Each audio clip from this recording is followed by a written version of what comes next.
All right.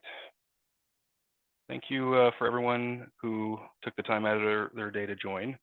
And for any who aren't able to join, we are going to be recording this anyways, so we'll make sure we send out a copy to those. Perfect. So again, I appreciate everybody taking the time out of their day.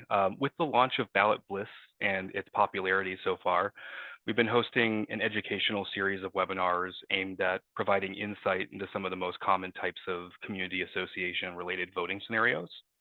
Today's session will be all about the challenges of meeting quorum and steps that managers and board members can take to increase turnout by up to 80%. The first half of the presentation is going to be mostly educational, and we're going to tie it in at the end with a demonstration.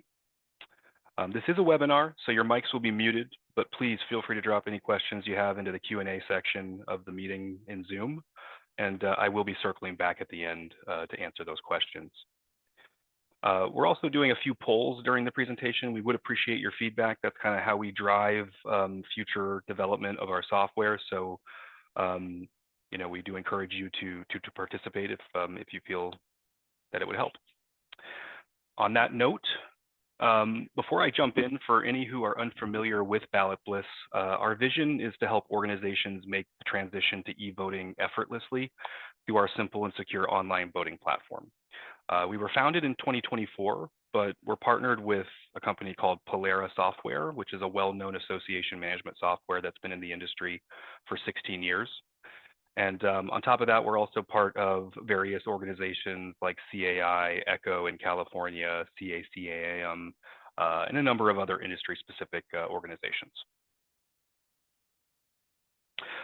Quick little blurb about me. My name's Shay. I've been in the HOA and property management space for over 8 years now, almost 9 in February, and have onboarded clients with over 90+ communities. I've worked closely with many associations that have recently conducted their elections with Ballot Bliss and helped their communities achieve quorum. Before this, I worked with Fidelity Investments for several years.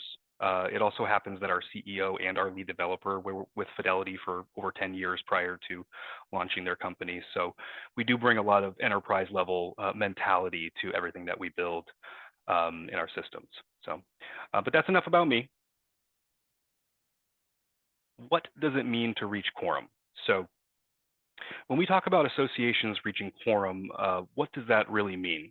Quorum is the minimum number of owners that are required to be present at a meeting to conduct official business, and it's required in order for critical votes to be passed, such as elections, budgets, and CC&Rs. Reaching quorum legitimizes the results of a vote. The quorum your association requires will depend on your governing documents. Many communities require a majority quorum of 51% or more, but participation rates often fall below 30% in a lot of cases. There are a few different ways that a community can calculate quorum and determine when it has been met. But before we get into that, it's important that you consult with your state laws and governing documents. Some states have specific laws that supersede governing documents, so be sure to check both. And it's always a good idea to consult with your association's attorney as the final say on determining quorum. With that said, let's dive into the most common ways to calculate quorum. So the first is percentage of members present. Some communities only require a percentage of those who attend the meeting or have signed a proxy. That means that if you have 60 owners in attendance and you only need 51% votes to reach quorum, that means you need 31 members to vote. It's less common as more communities move to online voting and offer residents more options to vote if they can't attend in person. Another would be the percentage of ownership and unit weight. Another common case for community associations is percentage of ownership, where a weight is applied to each unit based on things such as the community's square footage or number of votes allowed per unit. And then quorum is determined as a sum of all the weighted votes. This method is more accurate as it reflects on the influence of your members based on ownership and calculates votes accordingly. And then there's majority of total membership. So this method would require more than half of all members to participate. Some bylaws specify an exact number or a fraction. For example, if 2/3 of your membership is required to vote in a 200-unit community, you would need 134 members to vote to reach quorum. So why is it important to reach quorum? Let's take a look at some real stories of how participation impacted community decisions.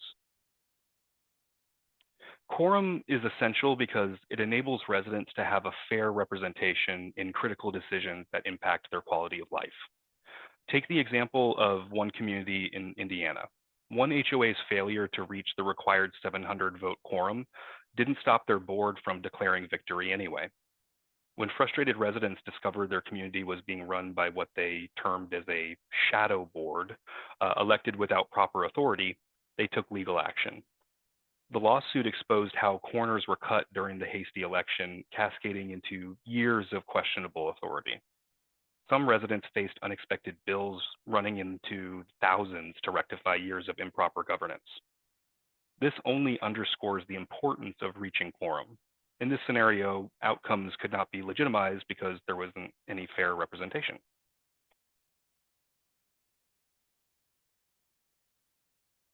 While the previous example showed how a lack of quorum resulted in years of improper governance, this example shows how achieving quorum can help a community heal after years of being divided and bring them together.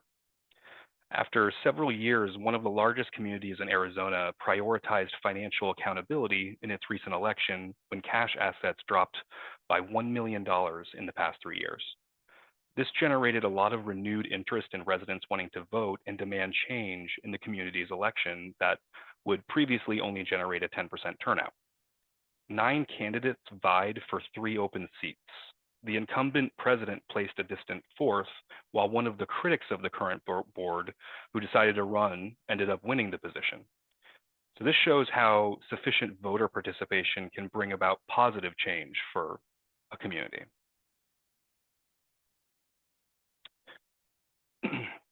So we've talked about some real examples of how participation impacted community decisions, and now we're going to talk about some hidden reasons why residents in your community might not be voting and how to fix that.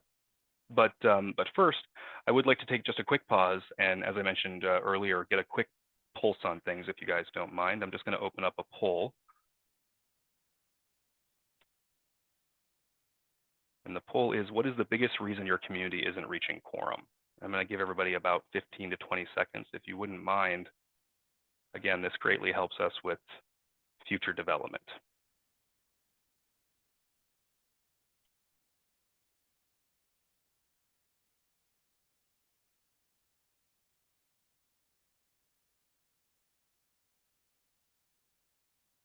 All right, seeing some results coming in. I appreciate it. Thank you, guys.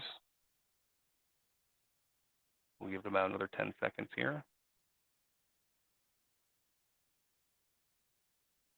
Going once, going twice.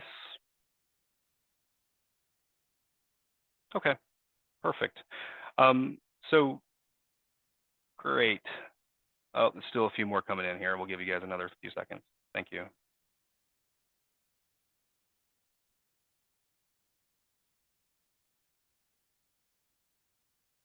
All right. I think that's it. Thank you. So it looks like not as many issues with reaching quorum. There are some that are mentioning about time constraints, residents not knowing about deadlines, that kind of thing. Unfamiliarity with the technology being used. So those are all things that, of course, our system is intended to help with. So we do appreciate your feedback on that.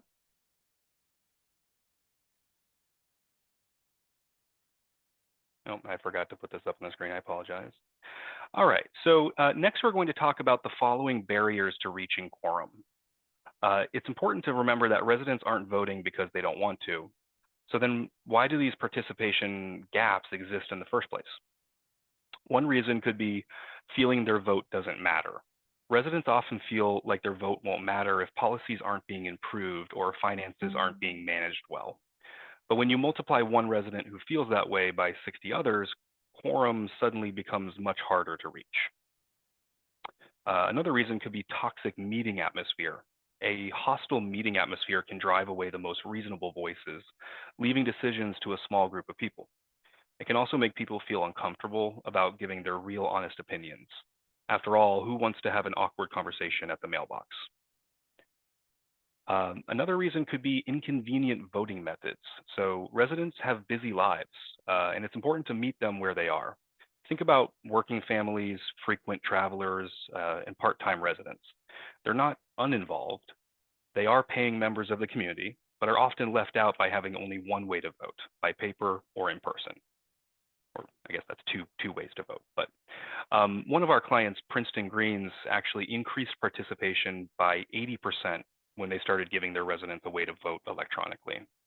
So it made a major impact to them right off the bat.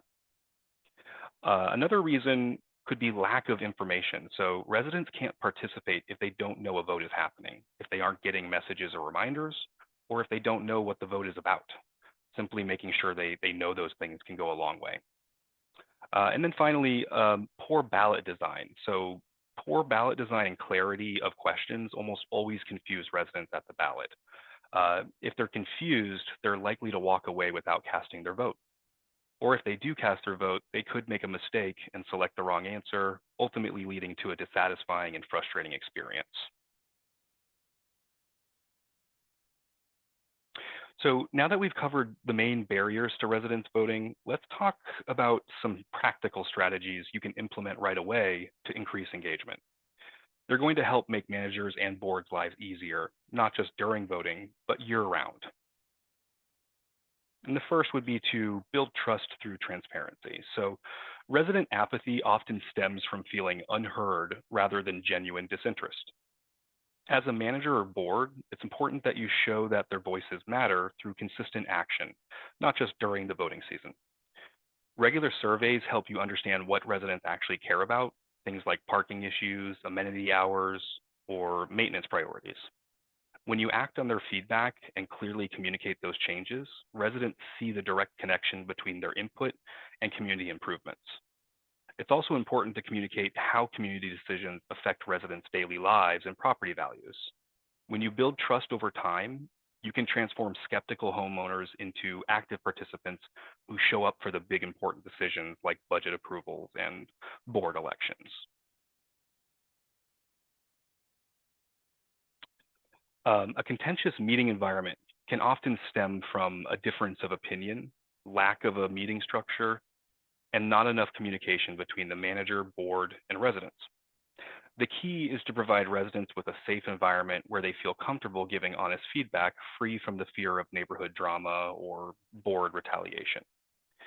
Allow for anonymous surveys or secret ballots to encourage honest resident input, and make sure the system you use can't tie the choices back to the voters. Next, it's always helpful to hold town hall sessions to review policies or candidates being voted on, as well as address any questions or concerns about the vote. Share the community's voting results while protecting individual privacy to maintain trust.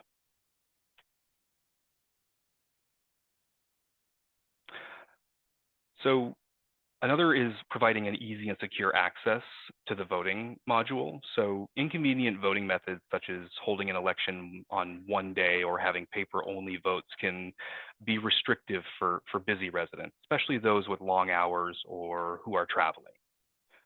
They need voting options that fit their schedule, not the other way around. An extended voting period of 2 to 3 weeks can accommodate residents and drive up participation rates. Multiple voting options can cater to a wider demographic, such as tech-savvy residents who prefer to vote from their phones, residents who need to designate a manager as a proxy, or those who prefer to mail in their ballots.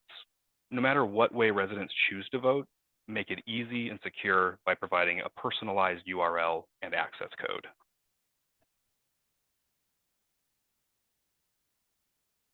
It's also important to send regular reminders. A lack of information surrounding the vote, especially about what the vote means and how to vote, can result in a lower turnout. Sending regular election reminders that emphasize what is being voted on, why it matters, and how to vote can make a big difference. First, check your governing documents to understand the requirements for communicating with residents. Some states and governing documents require that communities start sending pre-ballot announcements as early as 15 days or even as far out as 90 days in advance of a vote. The rules will also specify what information needs to be communicated in each of those announcements. A general best practice is to send at least 3 to 5 reminders throughout the process. When the voting window opens, you can send out the first batch of invites. Then midway, you can send another that only goes out to the residents who haven't voted yet. That way you're not spamming those who have. And then another one closer to the tail end of the voting period. Communities are also very diverse, which means that you need to be able to reach them in a way that works best for each resident. So send announcements and the invitations to your residents based on their preferred methods, such as email, text, or physical mailing, and in their preferred language if possible.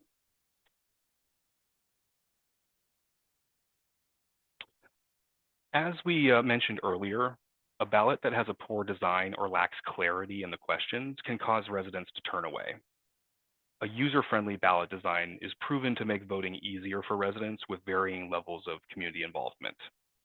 Good designs and well-worded questions guide residents effectively through complex decisions without overwhelming them. Visual design elements, such as a variety of question types, formatting, images, and spacing, can reduce confusion. Provide clear explanations about what each ballot item means and why it's important. If you have a yes or no question on the ballot, be clear about each option and what it means for residents. Are they voting for or against a policy? Lastly, show real examples of how decisions impact residents' daily routine and property values. Studies show that you can see up to a 2.7 increase in voter turnout when creating an easy to understand ballot layout. It may seem like a small increase, but if you have a large community, it can make a huge difference. It did actually make a huge difference in a governor election for the state of Georgia when they decided to display each ballot question in its own section rather than side by side. Even small changes matter.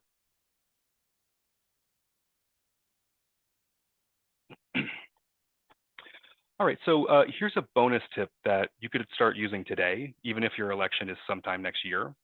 Don't only communicate with residents during election season. Make it a year-round habit. Communicating with residents regularly builds trust, reduces any confusion and frustration, and it turns them into active participants when it comes time to do those crucial votes. For example, you could send newsletters that focus on community issues or achievements, any board decisions or policy changes, maintenance alerts, or emergencies that have happened. When you're communicating, again, be sure to do it in your residents' preferred method and language if possible.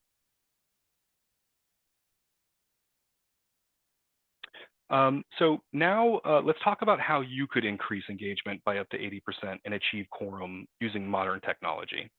Online voting platforms with automated communications and built-in security can help you increase participation. Let's talk about the must-have features your voting platform should have.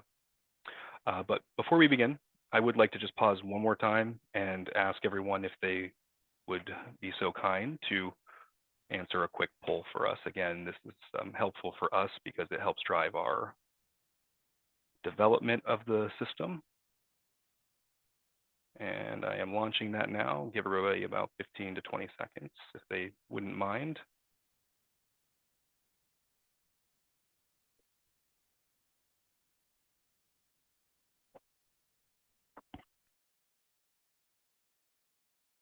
All right, everybody's on point with the polling. I appreciate it. It looks like they're coming in fast now. Thank you. And it looks like the majority are saying that they're doing paper only, which would make sense considering you're on a webinar about electronic voting. So definitely, again, something we can help you with. Potentially doing online only or doing like a hybrid type of thing. So appreciate everybody's participation once again. Thank you.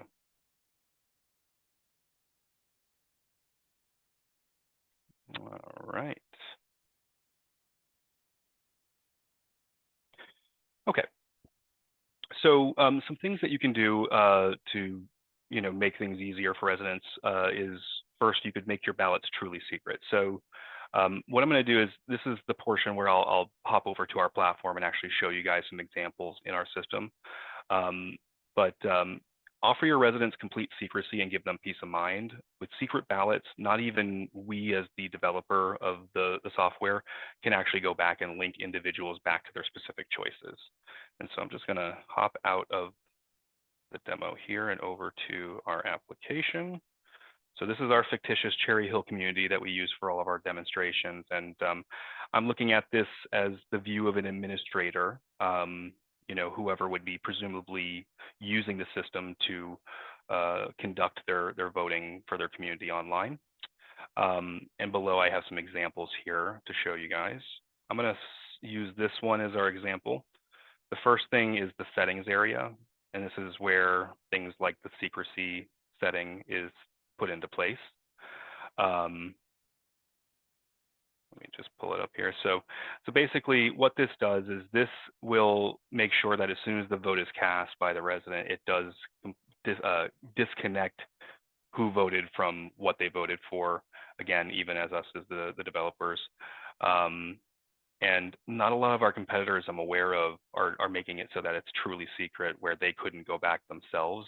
We did have to work with some states that are definitely more strict about that, such as California and Hawaii, to make sure that we were compliant with their laws. So we can boast that it is a truly secret ballot, that there's no way that those votes could ever be tied back to the person who cast them in our system. The other thing we do as well is the sealing of the ballot. So in this case, this is a sealed ballot indicated by the little block symbol here. We keep a complete audit trail of all administrative actions. So there's an audit log that shows every time the administrator viewed or did anything, including the unsealing aspect. So again, providing transparency so that if the integrity of the ballot was ever called into question, that whoever was administrating it could then provide a trail showing when it was unsealed, date, time stamped, and so forth.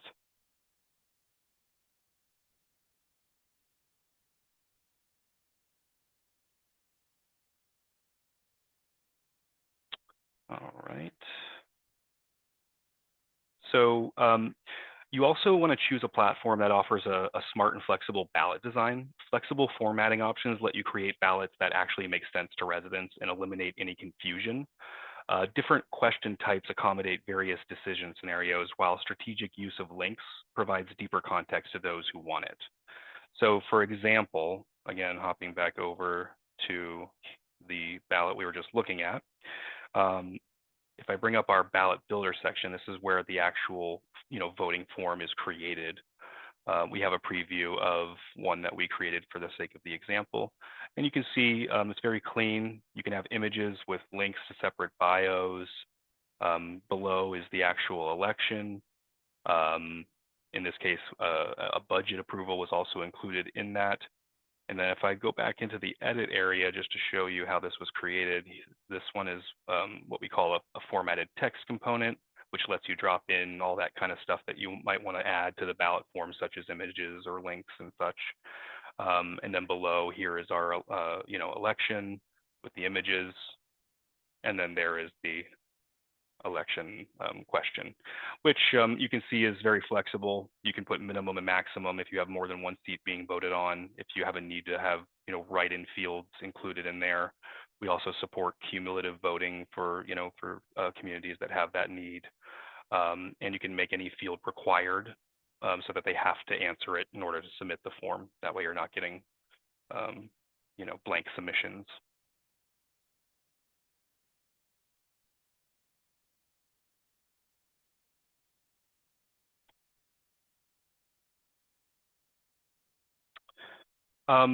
One last poll, and I promise this is the last one. We do, again, appreciate everyone's feedback so far. Let me open up this last one, and then we'll get going.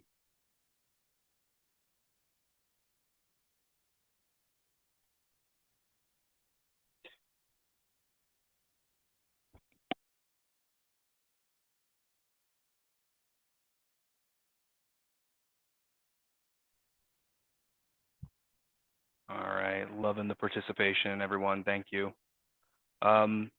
This seems to be the trend that we've seen. It looks like the majority are somewhere in the Q4 to Q1 territory, mostly Q4. So we do appreciate your feedback on that. Again, that does help us greatly. I think I need to close the poll. There we go. Thank you so much. All right. So many of you said your vote happens in Q4.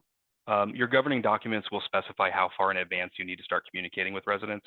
For some communities, it may be, as I mentioned earlier, as little as 15 days to as much as 90 days in advance. You'll want to make sure that you can send ballot announcements and invitations to your residents in their preferred method and language well in advance to get a good turnout.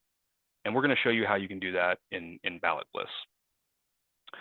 This is one part of running an election that other voting softwares tend to fall short on, is the ability to communicate effectively with the voting population leading up to the vote date and during the voting period. With Ballot Bliss, you can send outbound emails, text, and physical mailings. When you send a ballot invite to a voter, they will receive a randomly generated secure link and code. Once the link is accessed and the code entered, they will be brought directly to the ballot to place their vote. No need to log in or register. Physical mailing can be downloaded in a PDF format and sent manually.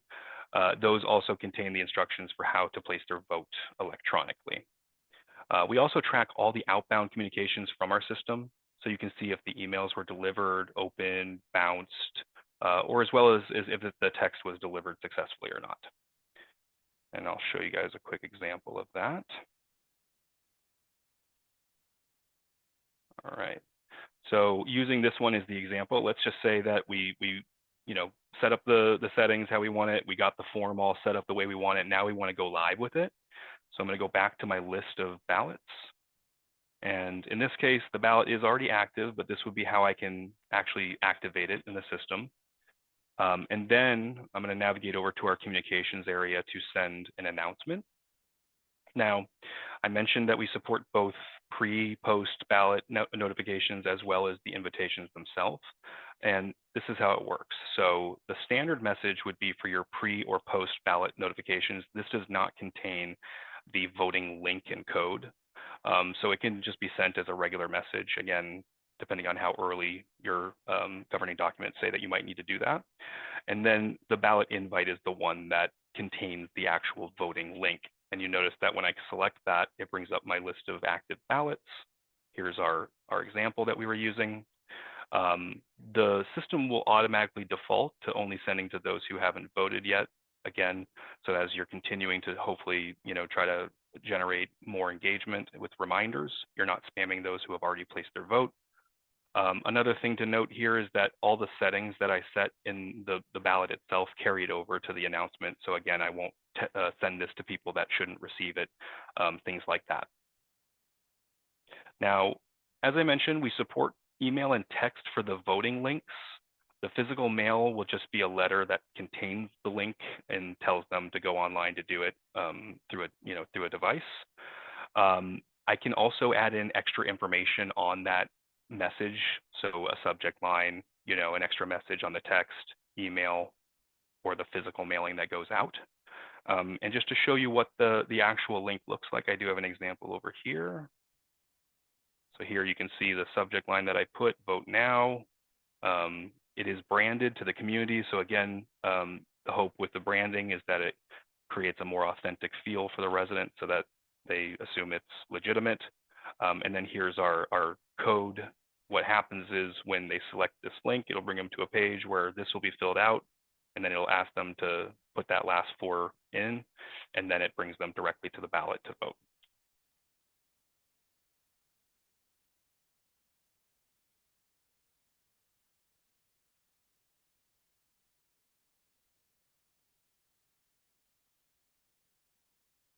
All right. So no matter how residents voted, all roads should lead to the same digital ballot box to prevent your team from having to count ballot records separately in different places. That means having a unified system that should be able to easily handle online votes, capturing mail-in ballots, and recording proxy submissions so that no one is left out based on their preferred participation method. This reduces manual errors while respecting diverse preferences and circumstances.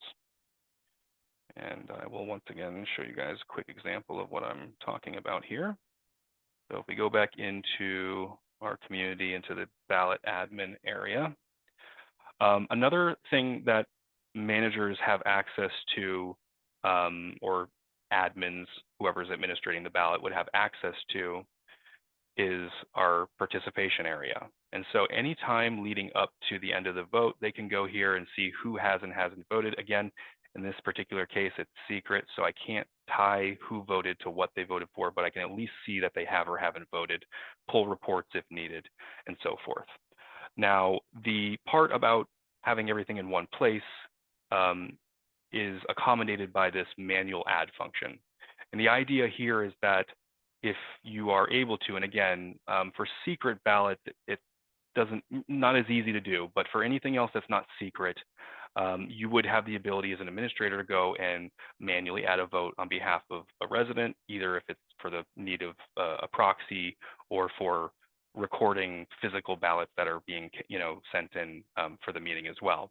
And basically, the way it works is it's keyword searchable, so I can just come in, type in the name of the person, select the pencil icon, it'll bring me in. We do support multi-unit voting, so if they have multiple units, and just like for them too, they'll get one link and they'll see the same thing and be able to select all of their units or just particular units that they want to vote for. And then the other thing is you can also then attach the physical copy. You can scan it in and then attach it to that digital record of the vote. The other thing is when it's done by an administrator, it does get logged in here as the proxy name of the manager who cast it. That way there's a record that it was done by them and not, done by the resident themselves.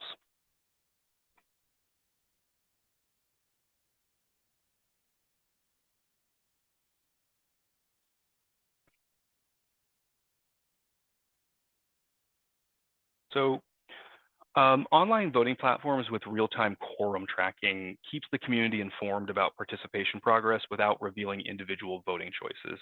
This approach builds trust in both the process and in the results. Instant results and tabulations with safeguards built in to ensure that votes aren't changed or tampered with. And again, I will show you guys what I'm talking about here. So using this same one as the example, and I kind of skipped over this. So we also have a document repository as well for that ballot. So if there's any internal documents that the administrator wants to, attach to that ballot for their own reference, that's the purpose of this area. Now, this is a sealed ballot, as you can see, as I mentioned. For the administrator, when they go to select this, I get a different notice because I'm an administrator on the back end, so I can bypass it for the demo. But the manager would see a big message that says, you are about to unseal this ballot. Do you wish to continue? This is an irrevocable action. And then again, this does get logged into the audit log as well to show exactly when it happened. But for the sake of the demo, to show you guys what those results do look like, we put those both in chart format as well as table.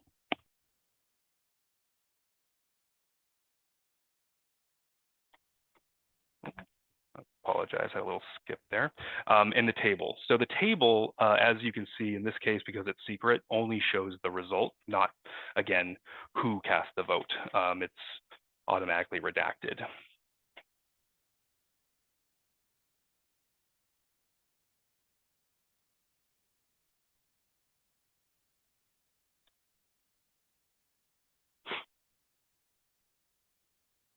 So, in summary, Ballot Bliss is built from the ground up to help you increase participation in your community's elections. Several of our clients have achieved quorum and increased participation, as I mentioned, by up to 80%. You can easily send secure ballot invites to residents and reminders to those who haven't voted yet during the voting process.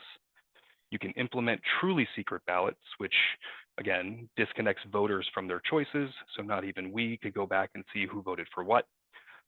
Increase accountability and trust with your community through real-time quorum, instant results, and audit trails.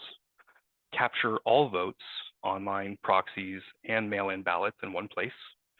And to close the loop, you can track progress toward reaching quorum and gain insights without compromising resident privacy. And actually, I forgot to note one last thing here. Just going to hop back over real quick to the community. So in the settings area,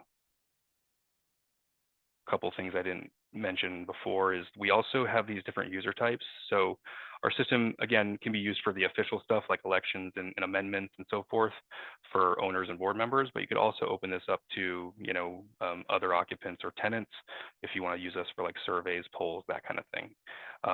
You can unrestrict the one vote per unit in those cases if you want as well. And then the quorum tracking part is right here. So when you put the number in here, and this does factor in weighted if you need it to, what happens is that comes up on the list view as a visual representation. And so here you can see in this case, we set 52 as the marker, but we went way past that. So it lit up green to indicate that you reached the desired number.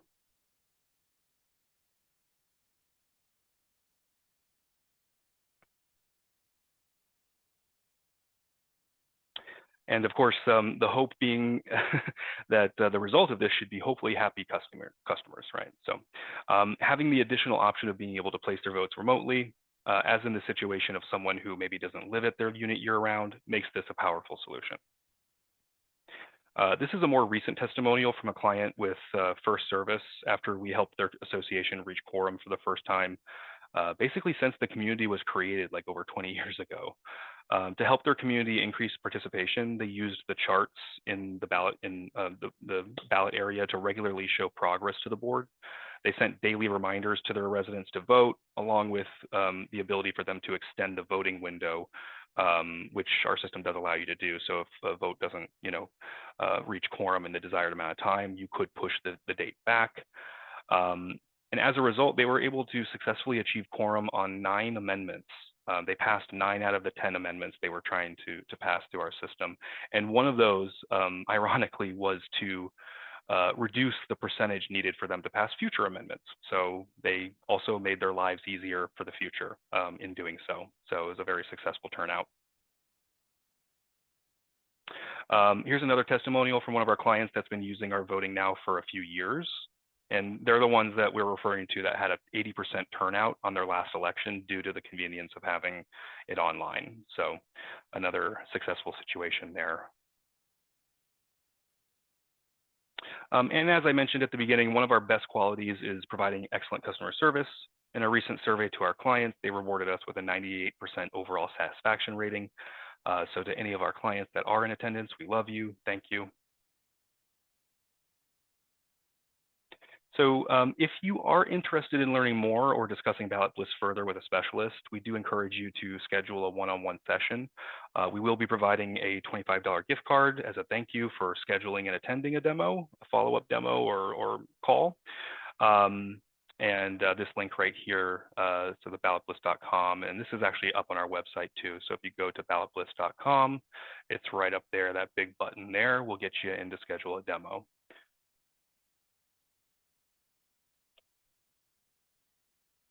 And if you are ready to move forward and you have an upcoming ballot that you want to use it for, it's as easy as just going to the website again.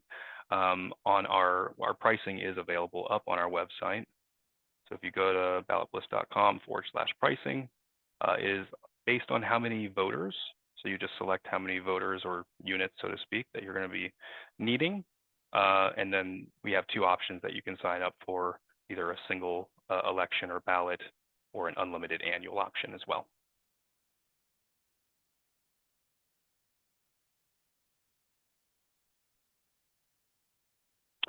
And as far as setup is concerned, we do the work of importing your resident data into our system and providing, training on how to use it for whoever's going to be administrating. Once set up, the voting process is quick and easy for the residents. And again, the end result is increased participation, trust, and an overall faster option for making community decisions. As a thank you for sticking with us till the end, we have a special end of year savings program. So if you do sign up before the end of the year, you're going to receive a 50% off on your first ballot with us. You can use it anytime before the end of 2026. So if you'd like to take advantage of that, definitely let us know. You can email us at sales@ballotbliss.com, and we'll give you a promotional code that you can use at checkout when you're signing up. Also, as a thank you for joining the webinar, we'll be sending each of you a helpful resident engagement playbook that you can use for your next election. It contains a checklist and some examples of actual communications and ballot samples that have worked well for our clients. So do be on the lookout for that toward the end of this week, where we'll also be sending you a recording of this webinar.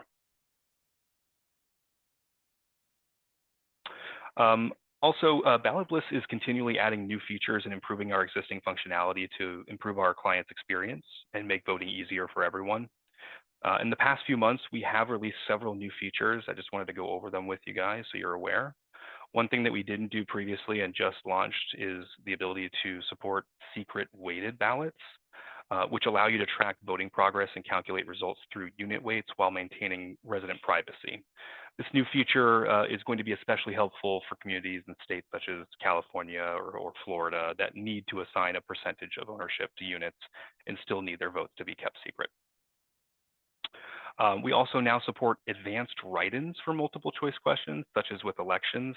You can add up basically options for up to 4 write-ins that allow voters to enter their own choices. And then all responses are automatically tracked in the results and are counted against quorum for the question they're part of.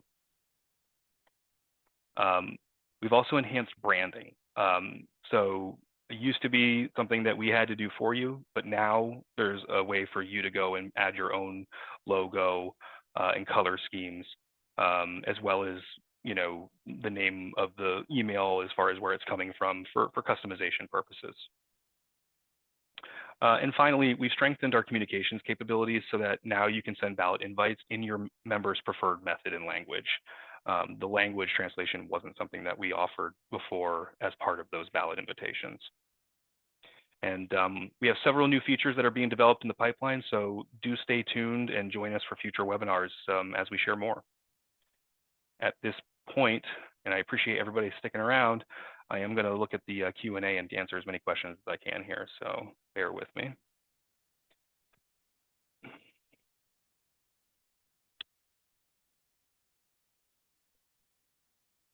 Okay, so a few questions from the same person about, looks like they're in Florida, so asking if our software is 100% compliant with Florida laws. To that, I would say that we've run a number of successful elections in Florida. The thing that's impossible for us to know, though, is governing documents that may contradict or supersede laws, things like that. At the end of the day, we're not we're just the software provider. We can train the administrator, whoever's going to be using it, but we're not the final say. It still would be something you'd want to talk to your attorneys to make sure that everything's being done in a way that complies with both the state laws and your governing documents. But to that point, we haven't had any attorneys in Florida come back to us and tell us that it didn't work. So I think you'd be in good shape using our system. So let's see.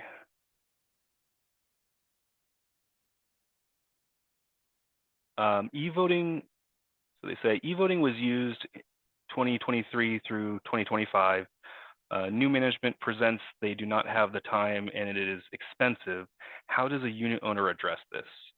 Okay, that's a good question. So one thing that not a lot of times is thought about when it comes to adopting an electronic voting platform is the potential for cost savings with not having to send out packets for those who aren't doing the electronic voting. Now, this does depend. Some states require that everyone still receive a physical mailing regardless of if you're doing online voting. But if you're not required to do that, we've done studies that show about average $3 to $5 per mailer. And if you have a large community, that can add up real quick. So if you're able to save on that, that can be a huge differentiator, motivator for your management company to adopt it.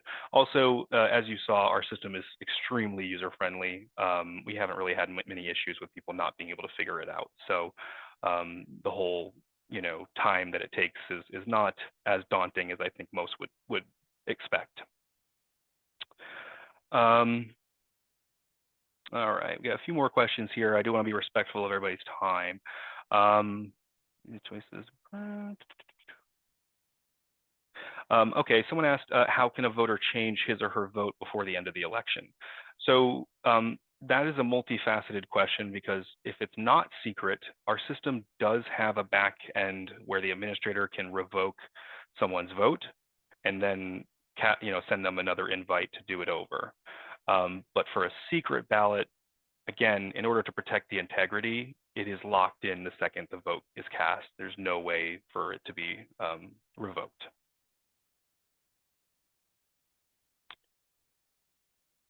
Okay. Can management unseal a secret ballot and determine how somebody voted? No. No. So the secret part carries over to the unsealing. All the unsealing does is just shows the results, and again logs it in the audit trail, so that you have transparency there. It looks like this is a two-part question. So this scenario has happened. Assume that a vote was cast using the secret ballot. Somebody has already voted and the owner contacts you to let you know that the ballot was cast in error. Can the system spoil that improperly cast ballot and issue a new ballot? So that's the same as the previous question. Again, we had to make some tough choices when thinking about this, but in order for us to boast that we do a truly secret ballot, once the vote is cast, it is locked in place, and there is no back end, even for us as the developer, to pull that back. And Steve, we can talk more about that after. I'll reach out to you separately to answer any other questions you have about that. Let's see, just a couple more. It seems that in California, this software is applicable to inspector of elections and not the HOA board or the management company. So yeah, correct. Yes. In California, it does need to be through an inspector election company, and we are working with several, and we've already run some successful elections through the state. So yes, that would be basically we would work with the inspector, we would train them on the system and on how to use it for running the election. Okay. Okay, and I think there was some follow-up questions to some of my answers. I'm going to reach out to anyone who has more questions separately so that we can continue that conversation. I do appreciate everyone taking the time again out of their day. Definitely head to ballotbliss.com or feel free to reach out to us, sales@ballotbliss.com for further questions, or again, if you want to take advantage of that end of year promotion.